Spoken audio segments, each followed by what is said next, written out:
thank you for joining us tonight for this conversation. I'm Chris Bernier. I'm a wildlife biologist with the Vermont Department of Fish and Wildlife, and I play many roles in my work with the department, but one of them is the manager of the Windsor Grasslands Wildlife Management Area, which you'll hear a little bit about as we go through a presentation here. And to be clear, when I say I am the primary manager of the WMA, the Wildlife Management Area, that doesn't mean I'm making decisions in a vacuum. We have a team approach for all of our decision making, but as the manager, my role is to take those decisions and move them forward to action. And so with respect to the Windsor Prison Pond dam removal, I'll just leave it that this has been a primary objective of ours, or a primary task of mine, to move this decision forward, to come to the decision, and to get all the cats herded up, as they say, and to move a decision forward. And so I've devoted a lot of time to thinking about this, to working toward this, and to working with a vast group of people, many of which you're going to meet here tonight as we go through the presentation. So just to be clear of what we're talking about here, well, I'm going to back up a little bit before I get into that. As far as what we're going to do tonight, what our objective here is to present to you essentially the rationale for our decision to remove the Prison Pond Dam, and to present to you the plans of that removal, how that is going to happen, and then ultimately to open it up for some input from you all, not necessarily on the removal of the dam. That is a decision that the agency has made, and you're going to understand that hopefully here in a little bit. But we're really looking for input on what we do with this site thereafter, because we're going to have, once the dam is removed, we're going to have a big kind of muddy pit there that we're going to have to do some work with. And that's really where we'd like to get some input from you all. And of course, we are always open to listening to your comments about the dam removal too. I don't want to say you can't comment on that, but I want to make it clear that we really are, that decision has been made. And I hope by the end of this brief presentation that you'll understand why we arrived at that and ultimately support us, even though I understand that for some folks that may be a bitter pill to swallow. So just to get started on the right foot, such as modern life is these days, there was some misinformation chatter on Facebook, I understand. Once we started posting this meeting out on the airwaves, I guess there was some misunderstanding that we were proposing to remove Lake Runnymede Dam. And I don't know how many folks are familiar with Lake Runnymede here in town, but it's an icon of the town. And no, we are not proposing to remove Lake Runnymede, okay? That's going to stay put, as far as I'm concerned. We are talking about the Windsor Prison Pond, which is this little circled pond right there. And it's about 1 acre in size. It was built in, everyone can see this okay, right? And everyone can hear me okay? Yep. Okay. So this was built in 1925 to serve as the fire prevention water source for the prison facility here, pictured in the lower right-hand corner. In 2000 and around 14, maybe a little early, maybe 2012, this system was modernized. They drilled a bunch of wells, built a big cistern on the hill, and transitioned all the water source for the fire prevention at the prison facility to that new system. So we'll say 2014, this pond was functionally obsolete. In 2017, after the prison had closed, the Department of Fish and Wildlife acquired all of the land that was formerly owned by the corrections folks, except for the prison proper. So that's the prison donut hole there, and now we own all of this land that included the pond. And that happened in 2017, and this was the Windsor Grasslands Wildlife Management Area. It's 826 acres, managed for a whole host of wildlife benefits and recreational attributes, namely hunting, fishing, which we'll talk a little bit about here, and just, wildlife-based recreation of all sorts. It has become a boon for birding, and I cannot believe how many people flock, excuse the pun, I know that's a little cheeky, but how many people flock to this WMA to look at the birds there, to watch the birds, and some notable birds have been observed there, which is super cool. So anyway, so Windsor Prison Pond we're talking about, not Lake Runnymede. We're going to do a short presentation that you'll hear from me. Actually, I'm almost done, so that's pretty quick. And we're going to turn it over to Courtney here, and after Courtney, to Andy here. And with that, I will introduce the folks that are here as part of our core team in moving this decision forward. So again, I'm Chris Burney. I've already introduced myself. This is Andy Hoke. He is the Director of Environmental Services for the Du Bois & King and is the principal engineer that we have turned to on this project to help guide us in our designing and assessing the situation out there. This is Courtney Buckley. She's a fisheries biologist, also with the Department of Fish and Wildlife, who has been a solid partner in bringing this forward from a fisheries standpoint, from a water quality standpoint, and thank you for that. Yeah. And then over here is Ron Rhodes. He's the Director of Programs for the Connecticut River Conservancy. Ron has been kind of the face of this project. We have what we call a subrecipient grant agreement with the Connecticut River Conservancy for their expertise in helping us get these projects across the finish line. So Ron is the one who's crossing all the T's and dotting all the I's, doing the fundraising, doing all of the coordination. So huge influence here. And then we have Marie Caduto, who is trying to be concealed in the audience.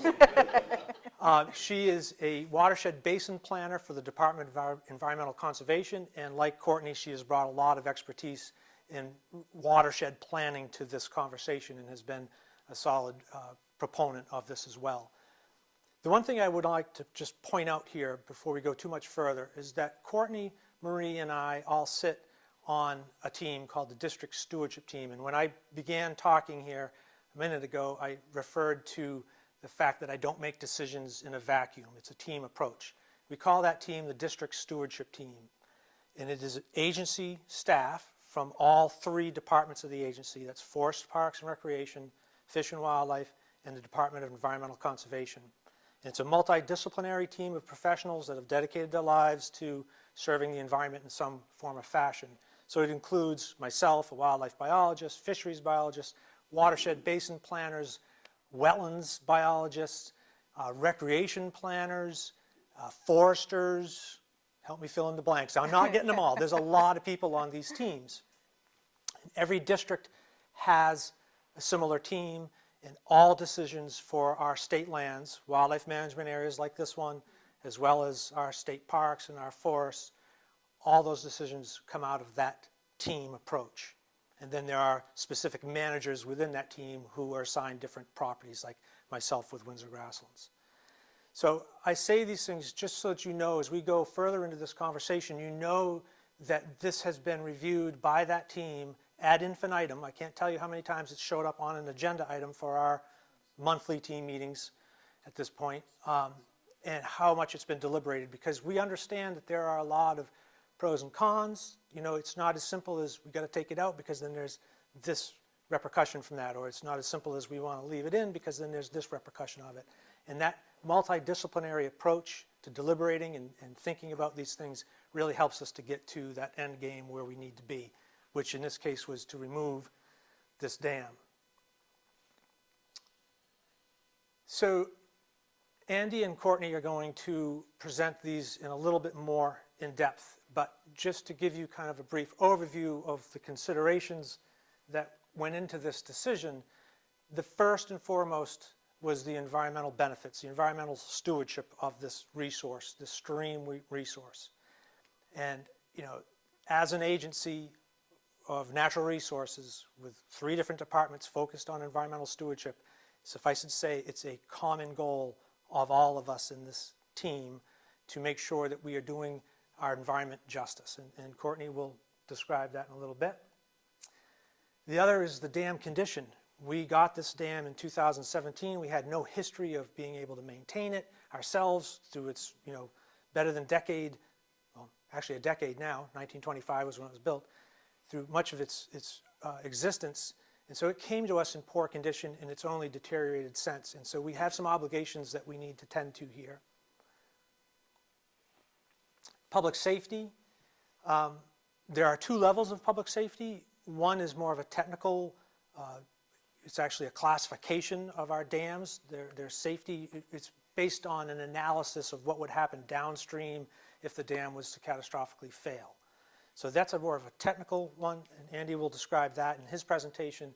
But I'd just like to point out, for those of you who actually have been to this dam in recent years and have looked at it, how many people have been to this dam? Just show of hands. Oh, so a fair amount of you. Awesome. I think it's safe to say, I don't want to put words in your mouth, but that when you look at it, you can see that it's not a safe spot. There's no protections for people to walk out across this dam. There's an 18-foot drop where the spillway is that you can walk out onto.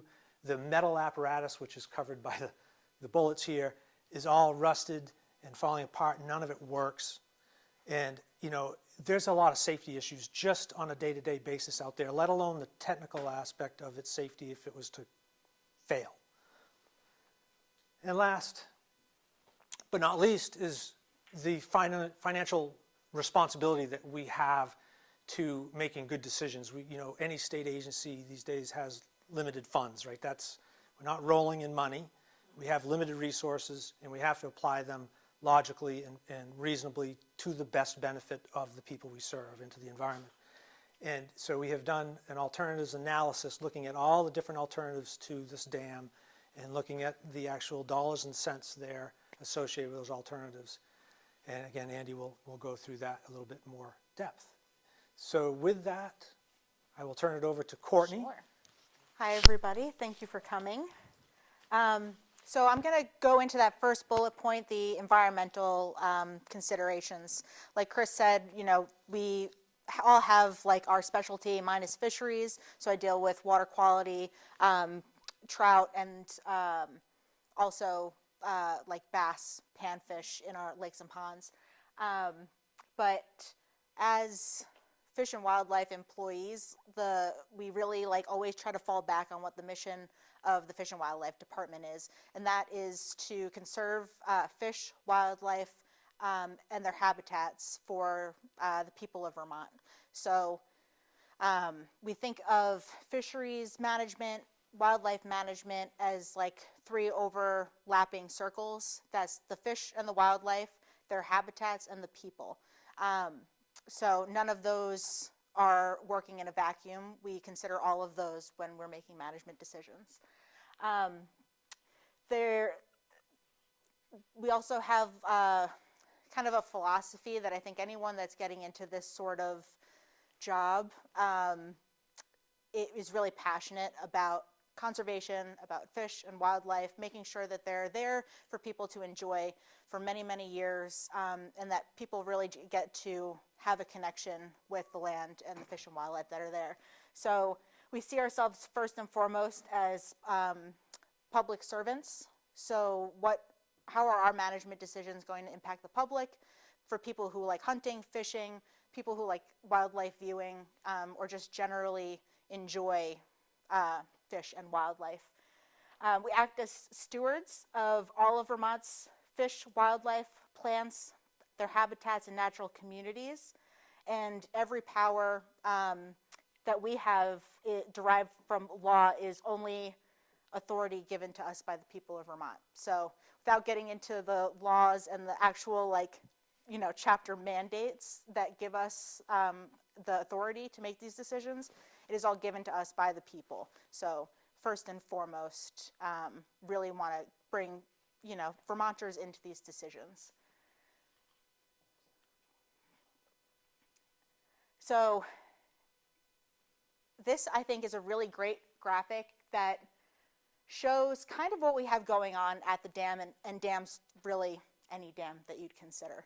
So we were thinking about the environmental impacts to the stream coming out of the dam. That flows into Hubbard Brook, which actually comes all the way down into Lake Runnymede. It's all connected and goes out into the Connecticut River. Through that area, we've done many stream sampling, and we've done sampling of the fish communities in the pond as well. We have really great brook trout population in the stream downstream of this pond. What we would like to see is those fish to be able to reach habitats farther upstream, and these dams impede that movement. For those of you who have seen it, there's absolutely no way a fish is going to be able to get past that dam. Not only is it impeding movement for fish, it's other aquatic organisms aren't able to access habitat farther upstream. But apart from the physical movement of it, there's a number of kind of geomorphic or stream bed impacts that are happening that have impacts on fish and wildlife in the stream. So what happens is that these dams will actually slow the movement of water. So we kind of have the streams coming down the hill at a certain angle. It blocks the water up, creates that pond. So it's created the about 1 acre pond there. And all of that is open now to the sun, where it wouldn't be. Everything is forested above. Most of it is forested downstream, and that is keeping the water really shaded, really cold, which is exactly what trout need. So brook trout, they're the only native trout in Vermont. They're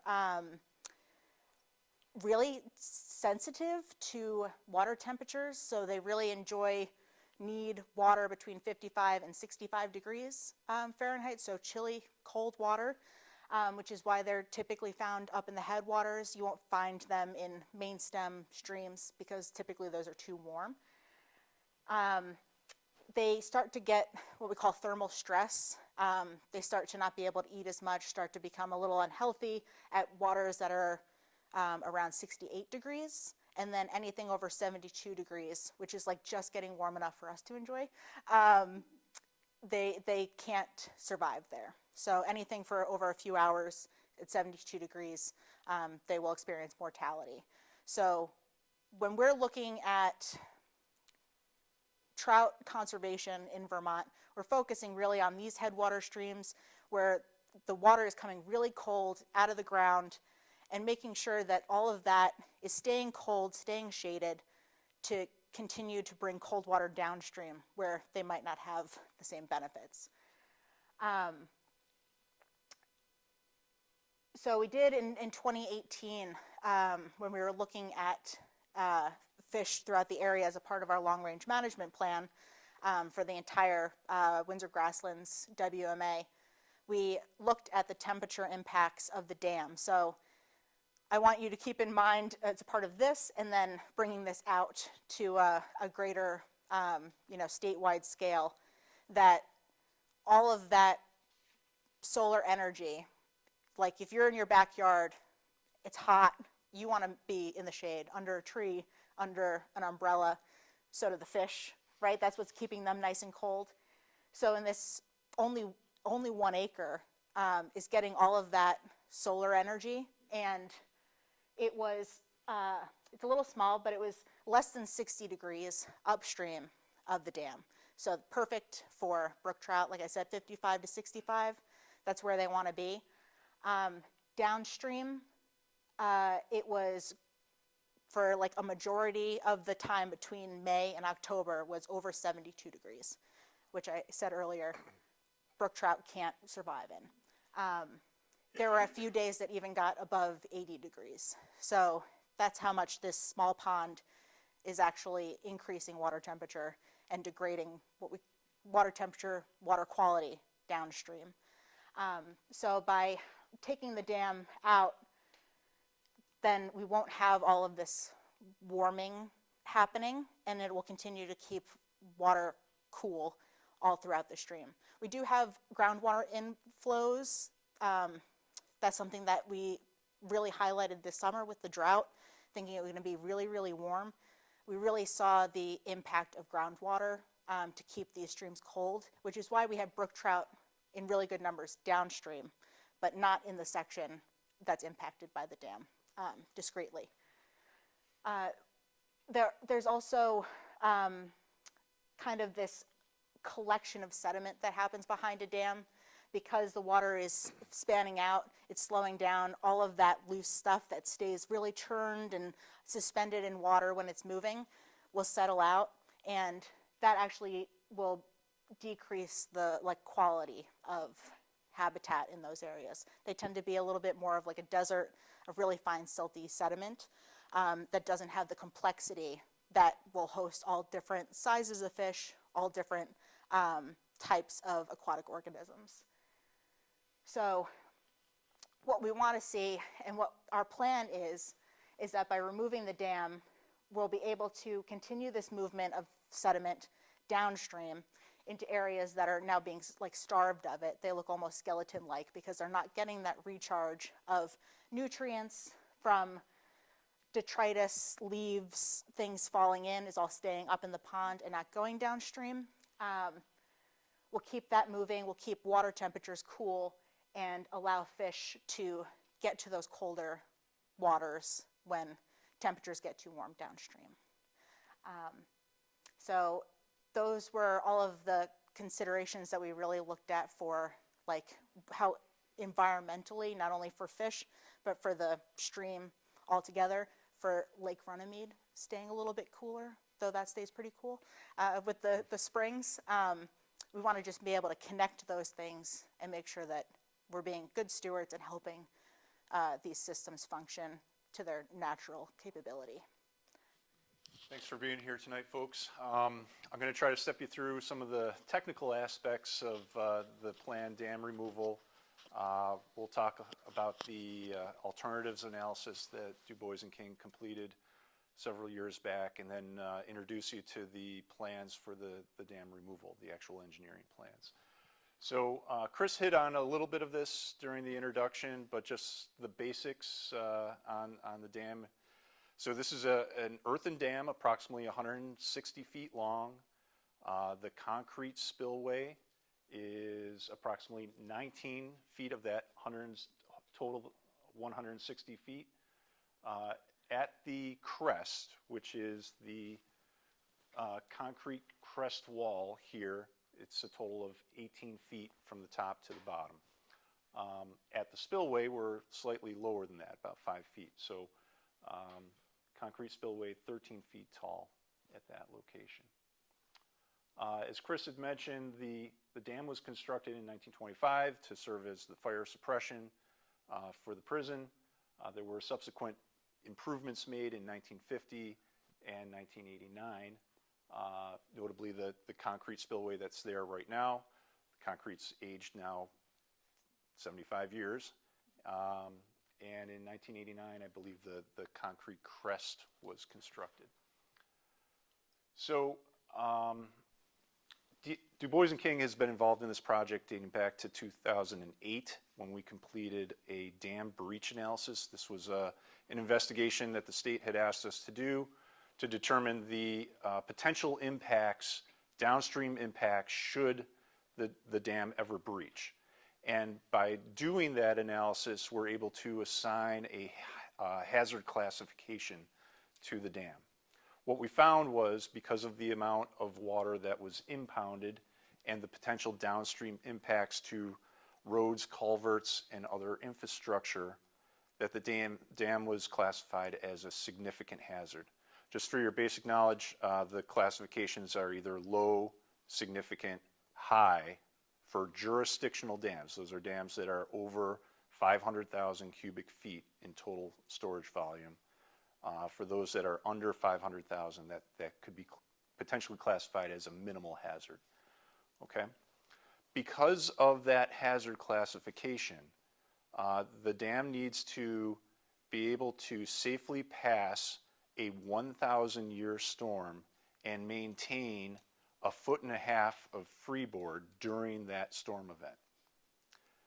As currently configured, the dam does not do that. In fact, it overtops during the 1,000-year storm event. So right from the get-go, we know that the dam is hydraulically inadequate, and that doesn't even consider any of the observed conditions for the dam. Okay, so back in 2022, D&K also performed a dam inspection as part of our alternatives analysis. We noted several deficiencies with the dam. Most importantly, the left side of the training wall. So when you're looking at, if you were standing on top of the dam looking downstream, the left training wall would be on your immediate left. And the training wall is the portion of the wall that sticks up a little bit above the earthen embankment and is intended to just try to channelize any flows that are going over the spillway. We noted several large cracks. Obviously, you can see those in the photo. There was actually a large 2x2 section of the training wall that was missing. At the time, there was active seepage through the concrete crest wall, flowing at around 5 gallons per minute. Chris mentioned the low-level spillway operator, so the steel components on top of the dam that were intended to be able to open up the low level if we ever wanted to drain the dam down or for operation and maintenance. None of those components are operable anymore. So that was noted as well. And just in general, the condition of the concrete after 75 years of service was in poor condition. So leading up to that point, Vermont DEC had classified the dam in poor condition. We completed our analysis, our alternatives analysis, at the end of 2022, beginning of 2023. And then the July storm hit in 2023. So after we had done our alternatives analysis, we got that large storm. Vermont DEC subsequently went out and visited several state-owned dams around the state to reassess and to view whether or not conditions had changed because of that significant event. And they decided to downgrade the condition of the dam from poor to unsatisfactory. And that was important because once the state did make that classification, then that really meant that as owners of the dam, Fish and Wildlife were going to have to do something about the condition of the dam. The last two bullets here, so also as a result of that 2023 inspection by DEC, they required a lowering of the water surface elevation in the pond. So the concrete spillway was notched and lowered around 2 feet to bring the water level below that area where I mentioned the 5 GPM leakage was occurring. And just by lowering the water level in the pond, that lowers the potential for other impacts downstream if a breach were to occur. Okay? Lastly, all the water supply pipe is still in the ground that runs from the dam down to the prison. Chris mentioned there was a change from utilizing the pond for fire suppression to it's actually on-site bedrock supply wells that feed a reservoir, which was used for fire suppression after the pond. Well, with all that water supply pipe sitting in the ground, you have a 6-inch line that runs, I'm not sure the distance, it's probably a half mile. Yeah. Well, anyways, you have a tremendous amount of head that's sitting in that pipe. And if the pipe were to deteriorate, the valving at the end were to release, all of that water in that pipe would rush out. So that is considered a hazard as well. Part of our design for the dam removal includes abandonment of that water supply pipe, so it doesn't present a problem. Okay, just a few photos here. Just general deterioration of the concrete, spalling and exposure of the concrete matrix. You've got seepage at the base of the spillway, noted by the brownish color. And then this looks like a vegetation picture, but if you look in the background, you can actually see the 2-foot by 2-foot hole that I was talking about.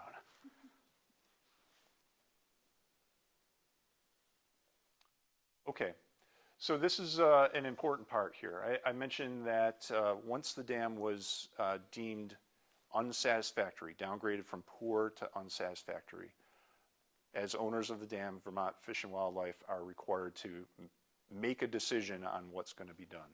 I'll talk about the various alternatives in a minute, but this is really the basis for why we're here tonight, that a decision needed to be made of whether or not that we're going to remove the dam, rehabilitate it, or replace it. And if Fish and Wildlife made no action, took no action, Vermont Dam Safety, Vermont DEC, has the ability to actually enforce that action is taken.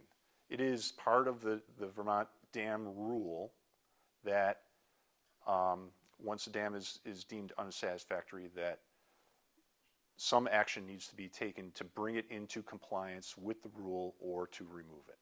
So that really set the basis. Once that classification moved from poor to unsatisfactory, that was the impetus for moving this project forward. Okay, I quickly mentioned the various alternatives. No action, basically nothing is done.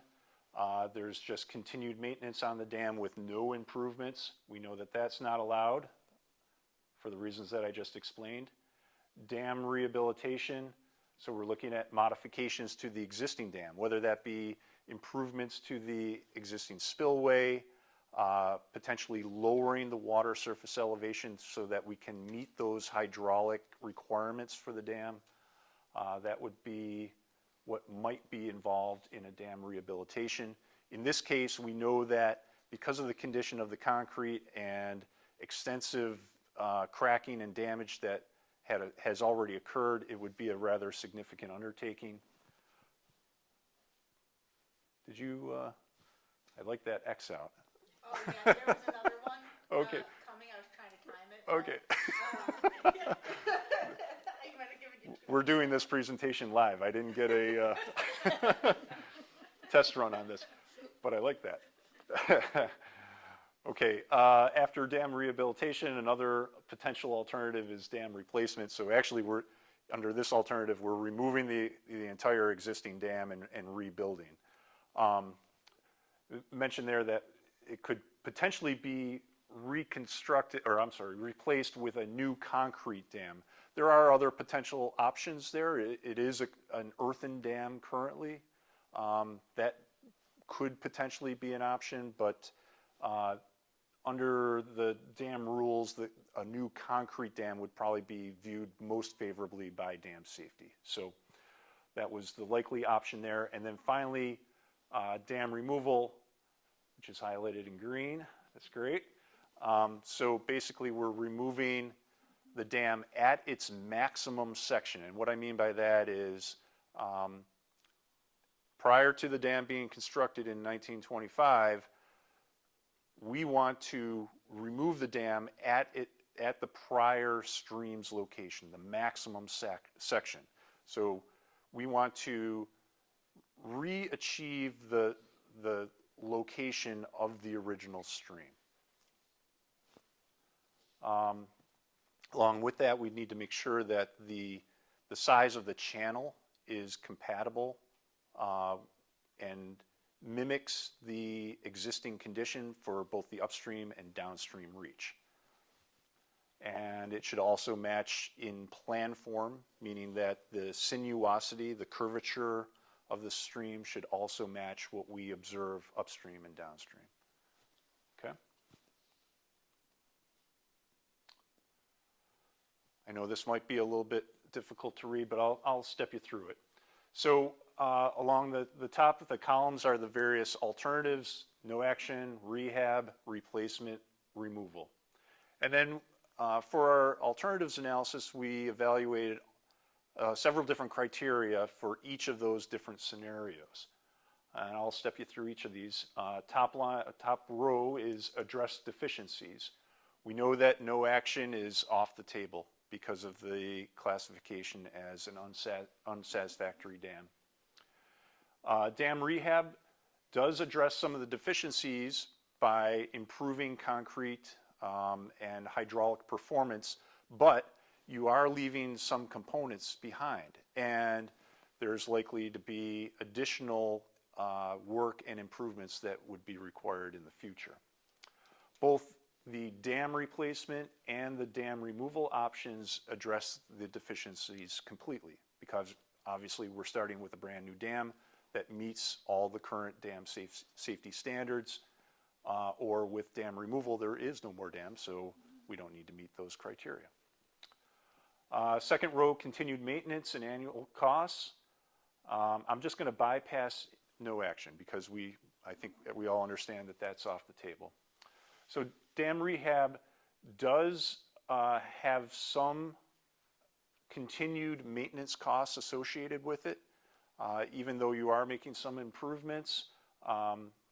In our alternatives analysis, we had proposed as a potential option covering the downstream slope with what's called ACB, articulated concrete blocks. And it's just a way of armoring and reinforcing the earthen portion of the embankment should we get that design flow, that 1,000-year storm, and it actually overtops the dam, and that would provide some additional protection. But there's still continued maintenance costs associated with that.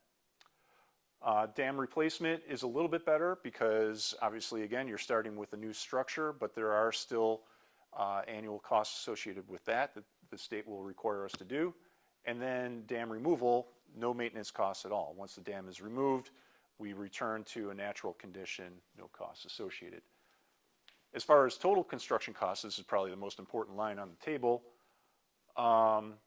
Just comparing rough costs, and these are numbers that we presented in a 2022 report, so keep that in mind. There's probably some adjustment.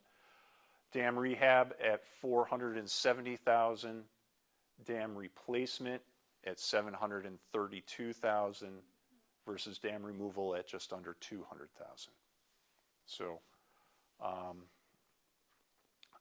roughly half of, for dam removal alternative is roughly half of the next least expensive.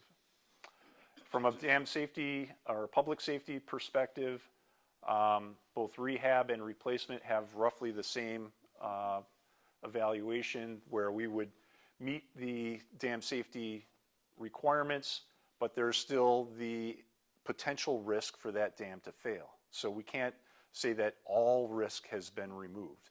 The only alternative that really removes all of the risk is removal, dam removal. Courtney hit a lot on the aquatic passage and habitat. Really the only alternative on the list that has those benefits is dam removal. And then finally, historic preservation. There's a slightly greater advantage for historic preservation in a rehab scenario versus a replacement or a removal alternative, but relatively minor. So once we prepared and presented the alternatives analysis to Fish and Wildlife, the decision was made by them to move forward with the dam removal alternative. And we've been busy preparing engineering drawings on this. Now, I'm not going to show you all the sheets. I do have all the sheets with me, and we can talk through any details that you'd like, but I just want to give you some of the highlights here with the design. Okay, so this is our existing conditions plan. Basically, the gray shaded area is the water surface elevation, the area of the pond.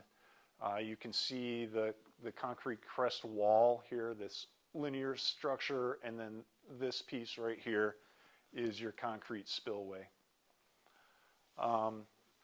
Just in this overview, this is the location of the approximate location of the existing fire line. I had mentioned some wells that were installed and feeding a reservoir right here. So part of our plan includes cutting and capping and filling this water line from the lower location and pumping fillable flow grout into that line so that water can no longer enter, and pumping that right up to the top. I know this is very difficult to see, but right around this location right here, we know that there's an old valve. We believe that that's associated with the old fire suppression line. So again, we'll cut and cap and fill from that spot. On this plan, we note some of the other investigation pieces that we've had in the project. Our whole natural resources investigation, including rare, threatened, and endangered species. We collected sediment samples to verify that there weren't any environmental impacts from lead, arsenic, PAHs, just so that we knew that we could manage the sediment appropriately once the dam is removed. Can I ask a question about sediment management? What is the plan for sediment management? Have you measured the amount, what the load is there, and are you planning on removing some, or Yep. simply letting it flow downstream? Or? Well, there's a few different parts to that question. First, yeah, based on the sediment sampling that we've completed, there is no environmental impact. So it can be treated as clean fill, all right? We do need to identify a location where it's going to be disposed of. That's going to be a condition of the Army Corps of Engineers permit that we receive. So there will be some removal? Yes. Primarily, though, associated with the concrete and earthen embankment. What you'll see on the subsequent plans here is that based on the bathymetry data that we collected, so we went around and we have an instrument that can actually determine the difference between native material on the bottom of the pond versus some of the loose sediment that's on the bottom of the pond. We don't think that there's an awful lot of accumulated sediment there. So I don't think that there's going to be a lot that needs to be managed and disposed of in the actual pond. It's going to be mostly the earthen embankment and concrete. Okay? So the impacts on, you mentioned that there is flow down to Runnymede. The impacts on Runnymede is minimal. For sediment, Yes. yeah. It doesn't, this stream doesn't, the Hubbard Brook does not flow into Lake Runnymede. Yeah, They're there's an separate. incorrection on the, there's a correction that needs to be made on the USGS map. This brook actually goes through the Juniper Hill wetland versus into Runnymede. So it's actually not connected to the lake directly, except where it flows from the wetland over the dike into the pond. Yep. I could say just in general terms, though, there's still added benefit from having the dam removed. Oftentimes we'll see the downstream reach be actually sediment starved, material that would have otherwise made its way down. Considering the fact that I'm not seeing an awful lot based on the bathymetry data, there's an added benefit here to getting some of that downstream. Yeah, much different scenario there than this one. Yeah. I thought this slide would be helpful, just a typical detail of what we anticipate. At the dam itself, we anticipate creating a 10-foot wide channel through and at the maximum section of the dam. We anticipate shaping a 5-foot floodplain bench on either side of that channel, so that during those more significant storms, anything greater than like a 2-year storm, that we create some space for water to spill out and help with the flooding condition. At the dam itself, we'll remove the earthen embankment and associated concrete crest wall at a 3-to-1 slope. So we create that 10-foot wide channel and then extend up at 3-to-1 in either direction. All the concrete components, including the apron at the base of the spillway, all comes out. Okay, so this is all left in a natural condition at the channel location. There may be portions of the crest wall on the far sides that are left, but where the water will flow will be all natural condition.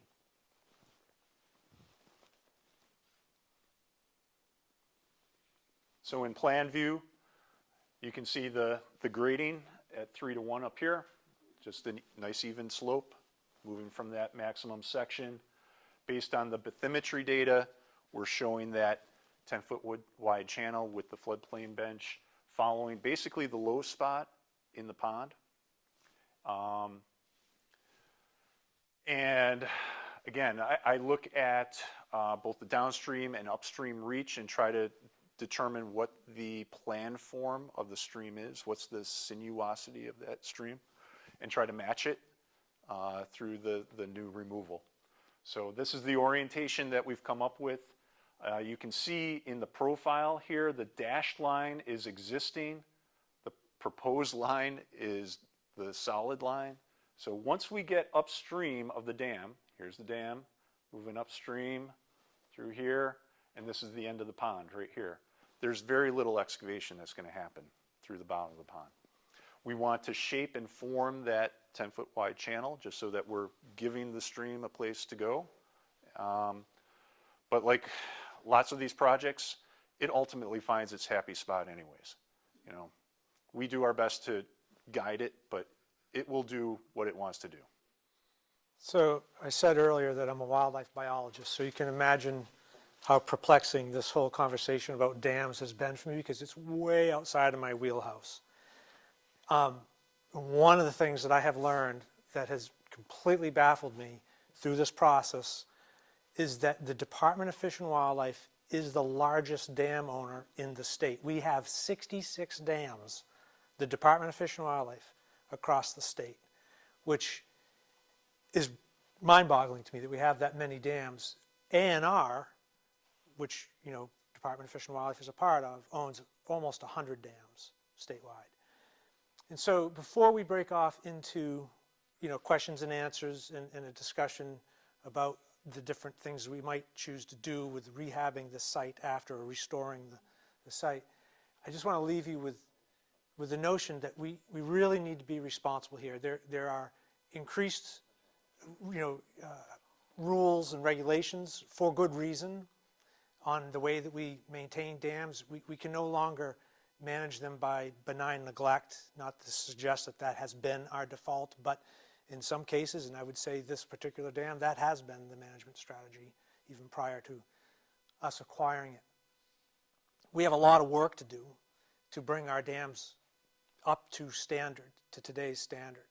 And we have to make some hard decisions about which dams we are going to take out for all the benefits that we derive from taking a dam out. But let's be clear, you know, these 66 dams, some of these are big impoundments. Just in this district alone, we have Gale Meadows Pond, it's 300 acres. It's the centerpiece of an entire wildlife management area. It has a boat launch on it. You know, that obviously has to have priority for us, you know, to maintain that structure. We have the Nat Brook WMA. I'm sure some of you have probably visited that WMA. There's 2 ponds there. Again, boat launches at both ponds, stocked with fish annually. The visitation there is tremendous. The value of those ponds is, you know, arguably also pretty high. We have to look at all of our dams that we own, the 66, and figure out where we're going to put our limited resources, our limited funds. And at the end of the day, this dam, despite the fact that I know it's a bitter pill to swallow for some folks, this dam does not rise to that occasion. It's a 1-acre pond. It's not central to the wildlife management area in any way. It's central to the history of the WMA, which I'm sensitive to, but it does not justify the minimally, what was it, $480-something thousand to rehab the dam and then to maintain it thereafter through time. That's just not a responsible use of the limited funds that we have. So that, along with all the other reasons that Andy and Courtney have shared with you about the things that we considered, led us to that decision to remove the dam. The decision has been made, but I'll say the exciting thing here now, as a wildlife biologist, fisheries biologist, is that we get to figure out what we do there now. And we have some opportunities of what we do at this site to continue to have it be an attraction for the visitors to this property. Andy said that, you know, parts of the dam, the crest wall may remain post-dam removal. Well, that's kind of cool. It kind of preserves some of that historic aspect, so people will recognize that there was a dam here years from now. I think that's kind of neat. We could plant the site. You know, we can establish the kind of vegetation that we want outside of this and trying to push it into a condition that we want. As a wildlife biologist, I'd love to do something that would attract beaver there, to have a natural pond established that could then, again, if you're familiar with the site, you could drive up Pond Road, which will still be intact and still be passable, to that spot and now be above and look down on this little beaver pond. Wouldn't that be kind of fun for all the birds and wildlife that would attract, and the environmental benefits that would ensue from that pond being there? So, I guess that's where we're at, and, hoping to have some dialogue with you all of what you think you would like to see out there post dam removal, and to get your feedback on the dam removal part too. I mean, I am curious how people feel about that proper. Chris, can I just add Absolutely. one thing on the cost? So I know the department has made their decision. We have a grant, CRC has a grant that's paying for Andy's time. That's not coming out of the state's budget. I've already submitted a grant to pay for removal, and just today got off a phone call with a private foundation who just gave us $450,000 to do more dam removal projects. So some of that money's probably going to go into this removal cost. So, point being that removal, the $200,000, is not going to cost the agency any of their own, money. By own, I mean ours as taxpayers, but it's not coming out of their budget. We're finding grant money to pay for all this. And you wouldn't be able to do that for any of the other options, right? There's no grants out there to pay for rehab or Correct. replacement, so that would come out of their budget. These are some examples with a before and after below, so the before on top, after below, of projects that Ron has pushed through. Are these all state-owned facilities? No. These are not. So it's a mix of ownership here, but you can see some of the progression here. This is the before and there's the after. You can still see a little bit of the dam. I think that right there might even be that chunk, but there's a naturalized channel. This looks like it actually restored to almost like a natural riffle here, where that old dam used to be. So there's some options that we have, and yeah, I guess with that, I'd like to open it up, unless there's anything else that any of you would like to add. So yes. I'll introduce myself. My name is Dave Eastman. I'm from the Greater Upper Valley chapter of Trout Unlimited. My question is to Courtney, actually. Yeah. Have you done any shopping studies below the dam? Not me personally, but Lee Samard, when he was in the position in this district, he did shock downstream, and as a part of fisheries assessment for the whole area with all the other tributaries on the property, and did see. I've actually gone out personally and fished. There's like one very small corner of the property that covers the stream that comes out of here. The rest is like private, but I've gone down there and caught a brook trout there. It's pretty exciting. Any plans to do after project shopping? Probably, yeah. I did walk the streams upstream, but I did that in the last drought year that we had, and there was very little water, where I would have seen fish upstream, just to see whether or not there were brook trout resident populations upstream, and I didn't see any as part of that.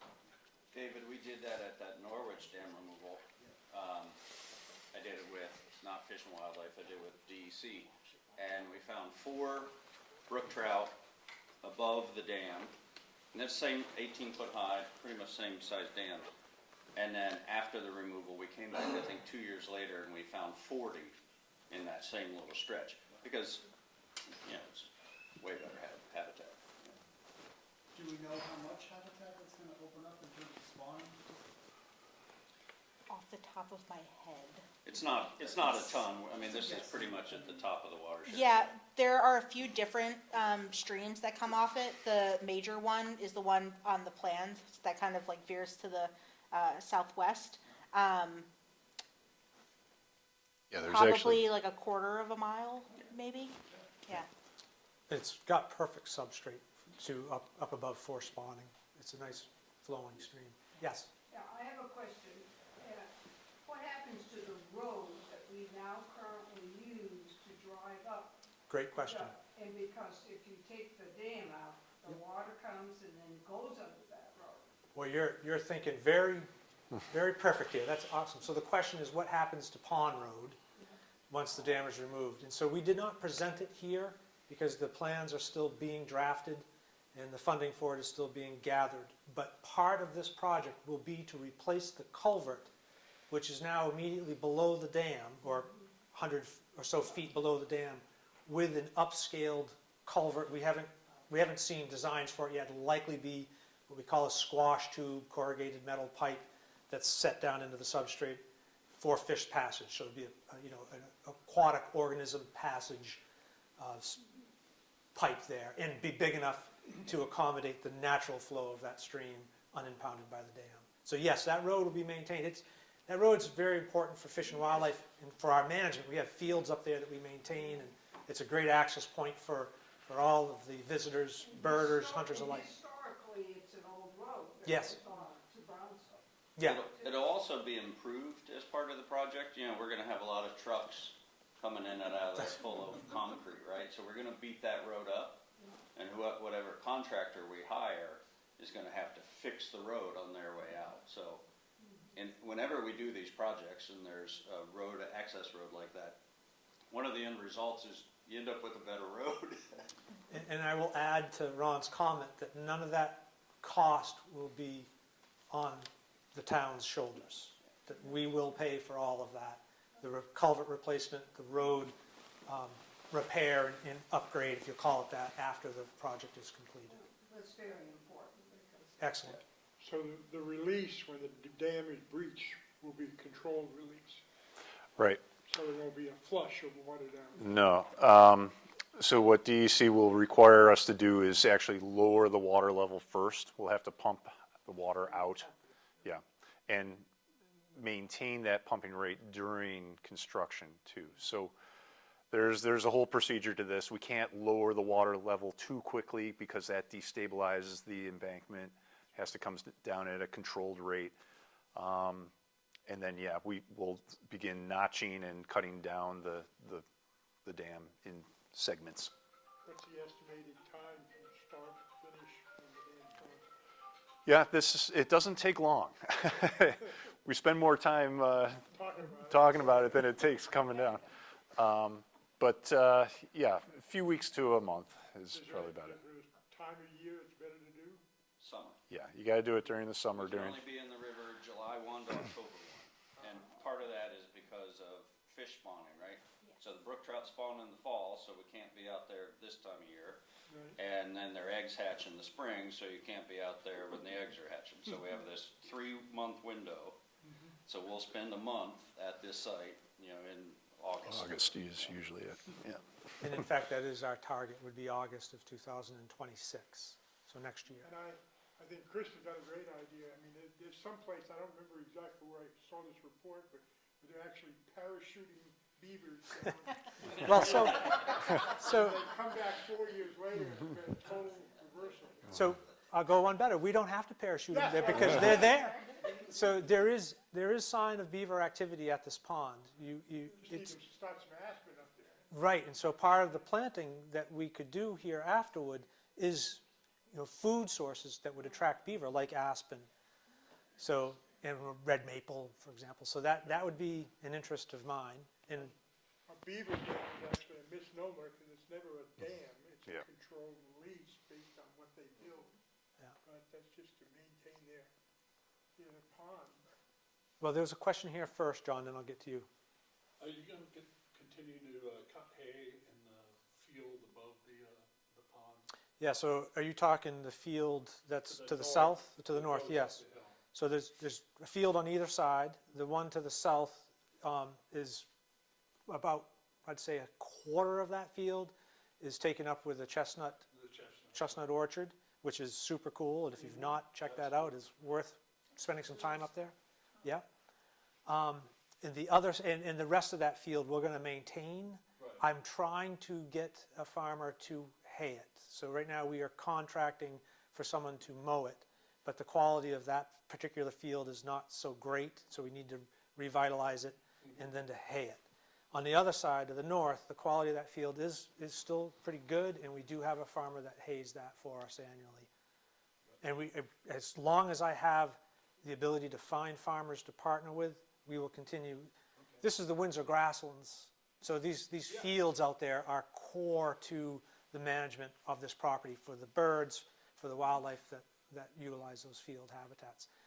And we're not managing them all as hay fields by intent. So you'll see that some of these are, I'm getting off into the weeds away from the dam removal, sorry, but this is where my passion lies too.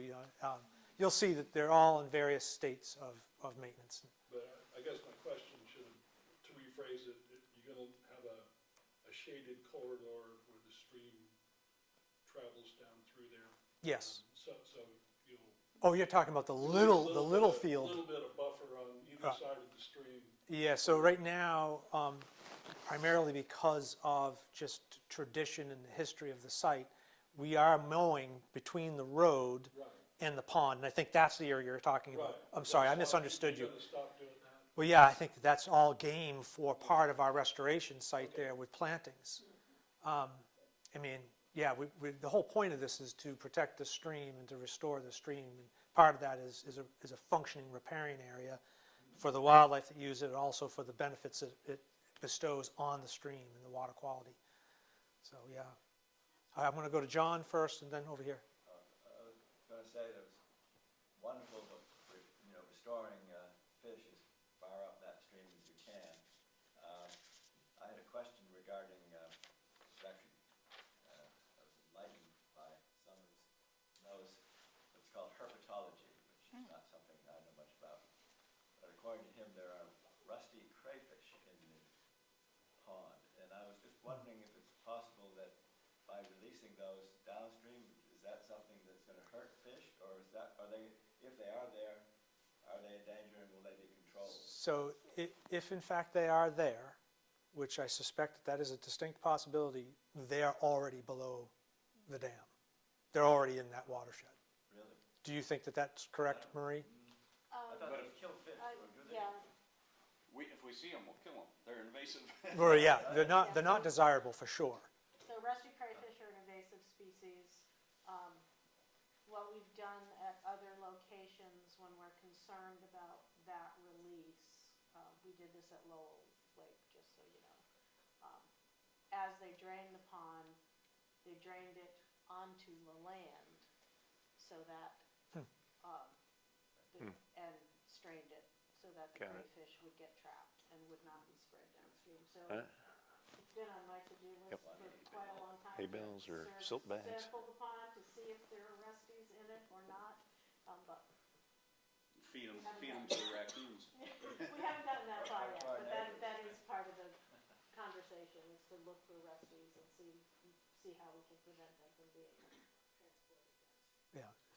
And Courtney can correct me if I'm wrong, but we have them in the White River, right? They don't harm fish. Fish can't eat them because they're big and aggressive. So they're not a food source like our native crayfish are. Do they take other habitats the fish would get? Is that a problem? You never, Well, we eat small fish. maybe Yeah. tiny, yeah. Okay, so here. I was confused by something that was said before. Where does this drain? Into Runnymede, or? So as the brook comes down, it goes to the north of the prison itself.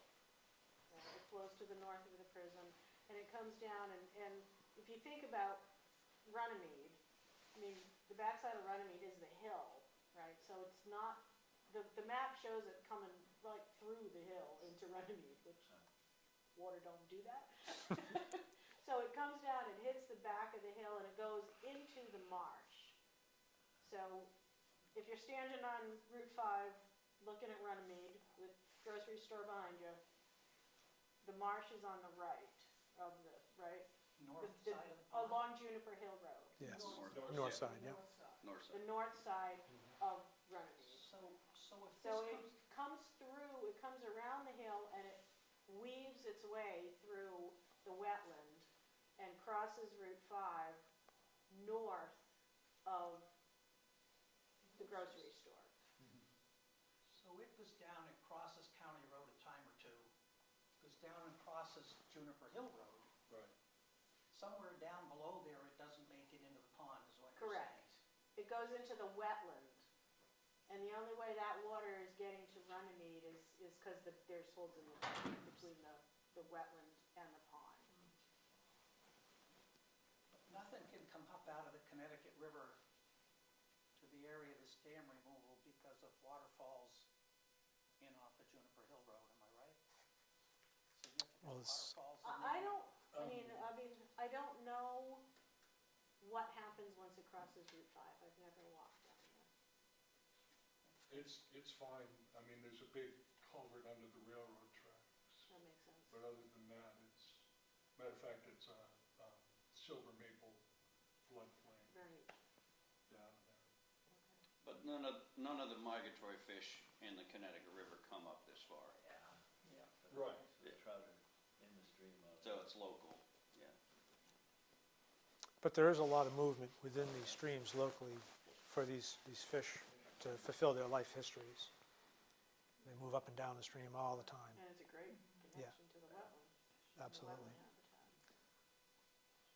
More questions, thoughts on post-removal reclamation of the site or restoration of the site?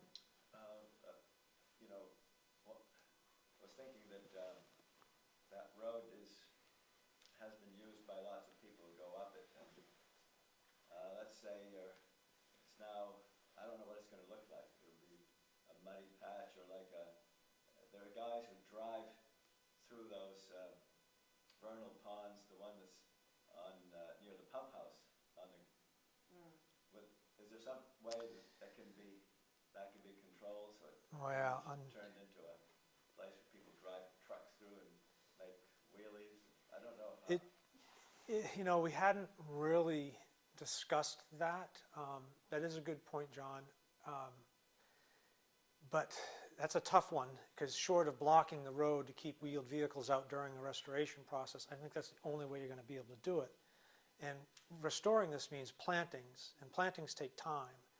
And we don't really want to block that road to the current uses that exist there. I think we have to, this is my opinion, this could be open to discussion, but my opinion would be we would have to just rely on the good graces of the people who visit the site not to do that. And I think there'd be some limiting factor just on the steepness down into that. And someone drives a truck down into that to mud around, it's pretty bold.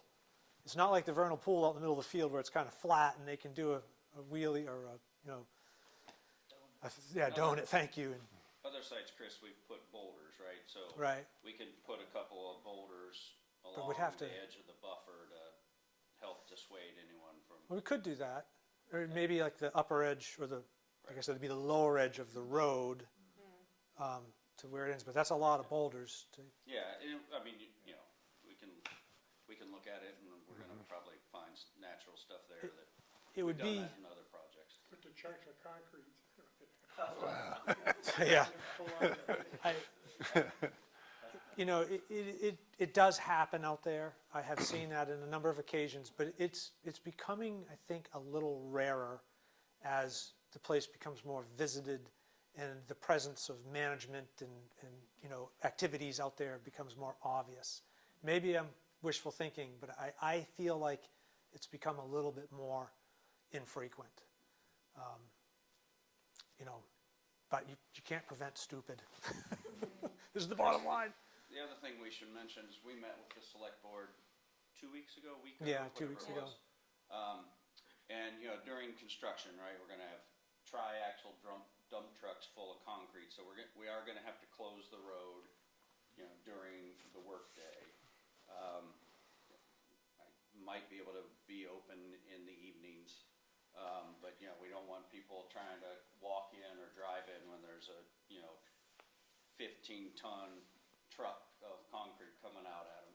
In fact, it's not really even just that we don't want them to. I think it's technically illegal, right? There's like OSHA requirements that we have to close this area. The road. One-lane road. It's one way, Yeah. It's one lane, so Yeah, I mean, just so, if you use the site, right, right. And we'll communicate when it's Right. happening, when it gets scheduled, but, you know, it is gonna be some disruption of, you know, daily use for those 3 weeks that we're there. So there was a comment that I received prior to the meeting here tonight, that someone had read the news release and submitted some comments, and they brought up some good points. One of them was that, you know, this person had a long history of spending time at the pond and had seen otter and bobcat and bear and kingfisher, and I mean, rattled off a long list of species that were associated with the pond in his mind. And while that, I'm sure, is true, I just would point out that those species are common through this property anyway, and removing this pond is not in any way going to diminish their overall habitat. In fact, we have a burgeoning beaver flowage down toward the prison facility, which, if you have not seen yet, is worth a trip out to the property to look at. It is awesome. It's growing daily. And, you know, for the incredible diversity of birds that it attracts there and all those other same common species, that's the sort of habitat that we want on a wildlife management. That is a natural habitat that is naturally functioning and is in sync with the ecosystem. A man-made dam to attract, you know, otter and bear on occasion is just not where we're at. But if a beaver moves back there and builds a dam, we're all in to that. What's the difference between a beaver dam and a concrete dam? Well, beaver dams are impervious and they are ephemeral on the landscape. They're impervious, or not impervious, they are porous is the word. The opposite of impervious, sorry. And they're ephemeral. So, you know, they could be gone tomorrow. You know, and you know, sediments and water flows through the beaver dam. I mean, they dam it up for sure, but stuff makes its way through. It's not a hard barrier like a dam. Fish can get through them, over them, because they're not 18 feet tall. You get a good flow. Fish can easily get over them. They can work their way through them often, especially smaller fish. What has kept the beavers from moving to using that as it is? Because I mean, partly because of the management that's there. It's just not good habitat for them. It's mowed, or, you know, so and there's no vegetation around it that would attract them. There's no aspen, there's maybe some red maple, but very few. If you look on the bank toward the chestnut grove, the chestnut orchard, it's very lightly forested there, and the trees that are there are really big.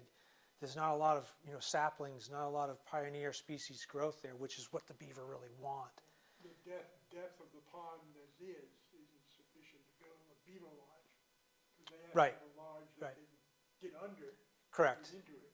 And I don't think that the site, and I could be wrong on this, but I don't think the site would ever become a winter pond. It's just limited in its size and its possible depth. But beaver maintain ponds all over the landscape that aren't just for their winter habitation, that they will use for feeding, for rearing young for the summer season before they retreat back to their more permanent or their more winter-oriented, you know, homesteads, if you will. And so I see that as being a part of it. And with beaver down by the prison facility, they're nearby. They're going to find it. In fact, beaver have been in that pond. There's evidence of a bank den on the pond shore. So. What about the road that goes to the southwest, that's gated off on the backside, on the, Oh, beyond the pond? right. We're not anticipating any change with that. Will there still be access to that? Yep. We're not changing anything with respect to the access of Pond Road. What access is available through Pond Road today will be the same access as of tomorrow. The same gates, same rules, the same road system. We're not changing any of that, other than the disruption of the construction here. There's going to be, you know, up to a month where that will be disrupted. But beyond that, same. Any other thoughts? Yeah. I just wanted to mention that I'm with Scotty Naugabon, and that we've talked about this, and we are in favor of having the dam pulled out and the rehabilitation created Awesome. for better habitat for the critters. that Well, are would there. Scottney Mountain Audubon be interested in partnering with us in a rehab? Oh, we've been out before, I'm sure you could talk us into it again. Awesome, We like playing in the woods. yeah. Well, very good. We're always happy to have volunteers come out and help plant trees. Oh, yeah. So we have, oh, did you have a question? Yeah. I was delighted to hear that, if I understood it right, this isn't costing your agency anything, Not the removal, the grants. correct, yep. And that's thanks to Ron and his focus on finding us grant money. I wondered if there was any feeling that the Department of Corrections, whoever gave you this nice 800 acres, wanted to get it off their backs. I mean, you know, it would be conjecture for me to say that in any form or fashion. I think it made sense for us to acquire the land as a wildlife management area when the prison facility shut down. You know, BGS was moving toward this all along. Like, I think this could, if the prison never shut down, I could have been a BGS person having the same discussion with the community today. So I don't see it as any move on their part to shirk their responsibility. I think that was just the natural progression. With the prison facility shut down, this 826 acres was, you know, not something that they were really prepared to manage like we are. That's what we do. We manage properties. We don't manage, well, I was going to say we don't manage dams, but we do. 66 of them, in fact. We do often get people who have aging dams and will come to the agency, Fish and Wildlife Department, and ask, like, will you take this dam off our hands for us? And we're like, no. Right. No, we have enough of our own that, you know, we are trying to keep up on. But we do put them in contact with people, you know, partners and people like Ron who can help them. Old dams come with liability, fee from the state every year, maintenance costs. Yep. Well, in regards to that, is there any interest in the hydroelectric or rehabilitating some dams for hydroelectric generation? They didn't look at that as one of their Well, maybe alternatives analysis, but the Maybe not cost here, is, but that Norwich dam looks like it could Yeah. generate yeah, the, electricity. Andy can talk to it better than I can, but the Well, cost is yeah. through the roof. Right. Just comparing the numbers that I gave you for rehab or replacement would pale in comparison to redesigning and establishing this as a hydroelectric facility. And the electric rates are so low Yeah. that owning a small dam on a tributary like any of these, right? People think they're gonna make money and then 5 years in, they're looking to sell the dam. The only people making money on hydro are out on the Connecticut River or on the Deerfield River where they've got multiple dams, right? So With each, much higher flow than we Right. would ever experience here. but each Yeah. cubic yards of water goes through 8 dams, right? That's how they're making money. It's not these small hydro ones. They're barely hanging on, most of them. Yeah, and a lot of the small hydros that are still operating are like coming down to like it's not worth. They have the infrastructure there. It might be aging. They might need updates to it, but they're weighing the cost of updating it versus decommissioning them, just because The economics don't. don't make sense. And the environmental benefits of removing dams, I mean, not casting judgment on hydropower, but we are removing dams that are producing electricity. You know, the Kennebec River, which I grew up in Maine on the Kennebec River, and I was the fishway manager for the Edwards Dam, which was the first dam upstream on the Connecticut River, Kennebec River. It impeded tidal flow. And I think the dam was 936 feet long and 36 feet high. It was a huge dam producing power, and the Federal Energy Regulatory Commission deemed it in the state's interest to remove that dam. It was more value as that being a free-flowing stream, or it's a big river, it's comparable to the Connecticut, than the power that it was producing.